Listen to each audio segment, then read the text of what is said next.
and welcome to Gamerena's 5-inch floppy. I'm Junglist. Confession time. We've never been too keen on the Assassin's Creed games. Ever since that first trailer elevated our expectations of how many ways there weren't to evade guards, not to mention the simplistic combat, and the open world parkour system seemed like a step back from Prince of Persia. It seemed too casual, a non-gamer's game. But any game that fits the word ass into its title twice is at least worth a try, and it's so much fun to say the name of the main character, Ezio Auditore. Of course that's not really you. Your real name is Desmond, and you're strapped to a machine called the Animus, which lets you live out the memories of your ancestors stored in your DNA. But at the start of Revelations, you're still in the Animus, and you can't wake up. Rebecca, get me out of here. Those monitoring you in the real world can't do much to help you, and it soon becomes clear that your work is unfinished. Here's the problem. Your brain is hash. Too many ghosts in your head, too many voices. So how do you fix that? Finish what you started, until your ancestor has nothing left to show you. That is a sync nexus. And when you find it, the Animus can separate Desmond from Ezio and Altair and send you home. Back to your body. To make matters worse, your little companion here seems to know a lot more about life in the Animus than you do, and he'd love to get out too. Before long, it's hinted at that he wants your body. Not like that. I mean, he wants to own and use your butt. Not like that. Show the clip.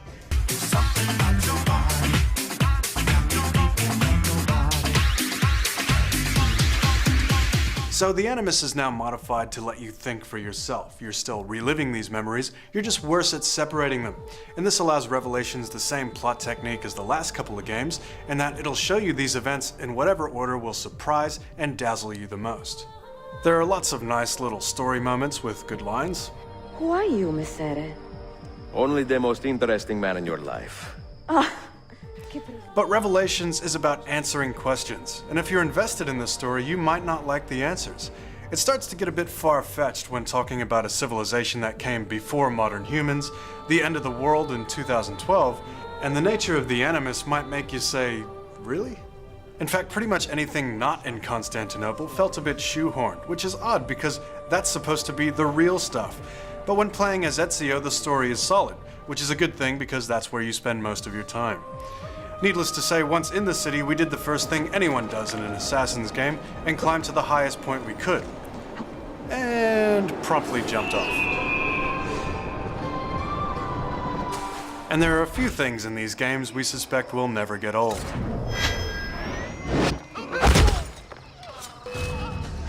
This sort of stylized combat is all throughout the game. Far-out combos and one-hit finishers. Although Assassin's Creed is supposed to be about stealth, the idea being it's easier to hide in this haystack than fight those guys. But the franchise is still dealing with one big problem. What's the point of stealth when combat is this easy? In most games, you target one person in combat. In Assassin's Creed, you target everyone in the fight. This means holding block blocks everything, and pressing counter counters everything. And none of this is a problem because only one guy will attack you at a time. The counters have to be timed, but the window is huge. You can spam the button, and enemies have a flashing indicator over their head when about to attack. Which basically means you can do this, and this isn't a trick or anything. I'm gonna hold R1 and press circle for the entire fight.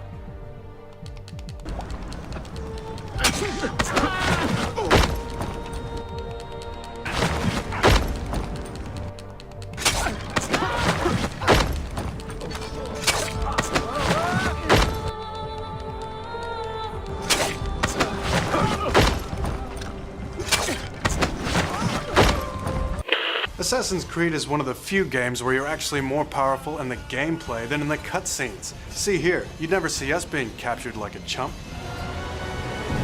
Later, you do get tougher enemies that require different buttons to counter, or maybe a kick before your combo, but the toughest thing you'll come across is guys shooting you while fighting. Bullets do hurt. Revelations also lets you craft many different types of bombs, and the different casings, fillings, and gunpowder you use will change things like special effects and range. Ingredients for these will be scattered around the city and in the pockets of Templars you kill, and science has come a long way since Brotherhood. I am not confident a smoke bomb will help us here. Smoke bomb? Ezio, it's time you Italians joined the 16th century. But we didn't really bother with these bombs for the same reason we didn't bother with stealth. Combat's so easy you don't need to. Some of them are tactical, some diversionary, and some lethal. But other than missions that require them, their usefulness is limited to role-playing. One effect all this easy play has is it makes you feel like the most powerful assassin on the planet. And as the leader of your guild, you'll have to look after its overall growth throughout the city.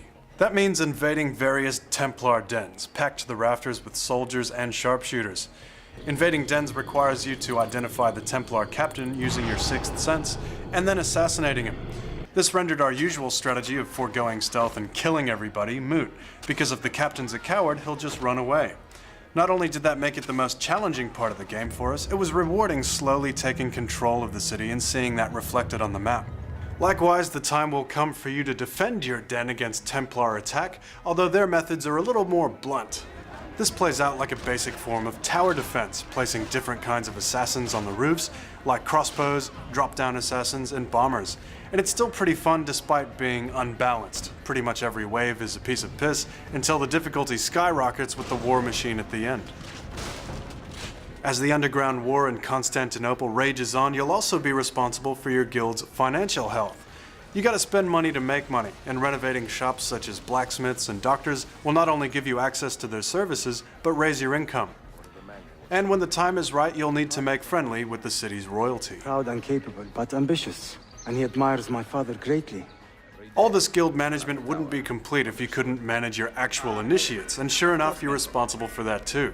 You'll recruit citizens hard done by the government or Templars. If I can help others as you have helped me, I most certainly will. And you'll send them away on increasingly harder missions around the Mediterranean, so they level up until they're master assassins and can command their own den. The coolest benefit to having these minions, though? Anytime mid-mission, you can give a hand signal and have one of your assassins come out and do some dirty work for you. It's as if they're waiting in every haystack, every back alley, every rooftop to pounce on your command. When you have enough minions, you can hold L2 to have them kill all the guards. All of them. Right at this point, the attitude here towards Assassin's Creed started changing. Casual. Sure, it's pretty damn easy. One-button combat. And because of that, whole elements of the game are made redundant. But we were having a bold bit of fun by this point. And this game does a great job of making you feel like an assassin king. The combination of meta management across the Mediterranean and your mid-mission murder mates really makes you feel like you own the damn place.